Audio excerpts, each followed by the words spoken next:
The situation in South Caucasus in terms of human rights has undergone some changes over the past 6 months, which introduced electoral issues in 3 countries of the region: Azerbaijan, Georgia, and Armenia. The parliamentary elections in Georgia last fall was the first experience of democratic change of power in the region, while the February presidential elections in Armenia were another farce. As for Azerbaijan, the country has not yet entered the stage of the pre-election campaign, but increased public activity can already be felt. The situation is monitored by an expert community, which on Tuesday attended a workshop on human rights, democracy and conflicts in the South Caucasus, where Azerbaijan and Georgian delegations discussed a wide range of issues in a bilateral format. Human rights defender Arzu Abdullayeva said Azerbaijan and Georgia are fellow sufferers, as these countries have experienced similar problems: Nagorno Karabakh and Ossetia conflicts. Peter Bateman, head of the UK diplomatic mission, which has supported the said project of the Helsinki Citizens' Assembly, said to ensure peace in South Caucasus is something difficult but important, as it was in the Ulster conflict.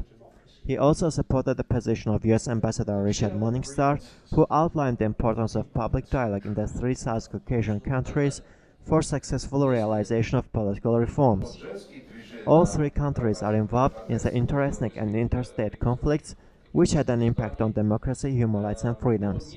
Even Georgia, under the presence of Saakashvili, which is regarded by many Azerbaijanis and Armenians as a bulwark of democracy, was presented by the human rights defender Nana Kakabadze as a prisoner of nations. Dissatisfaction of the Georgian human rights activists was considered as excessive by the participants.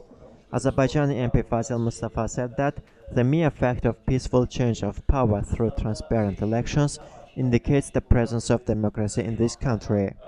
The rate of pluralism and community groups' access to the media and internet is higher in Georgia. In Armenia, free space for information is comparatively smaller, but it looks larger in comparison to Azerbaijan, where the media is under state control. For example, in the recent days, the government-controlled Azerbaijani Press Council took an unprecedented initiative to impose control over the internet under the veil of introducing self-regulation and protection of public interests.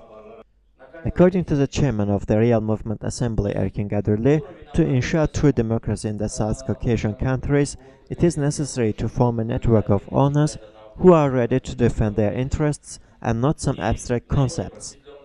In all circumstances, it is impossible to solve the problems and conflicts existing in the region without democracy, says the head of the South Caucasus Institute of Regional Security, Alexander Rusetsky.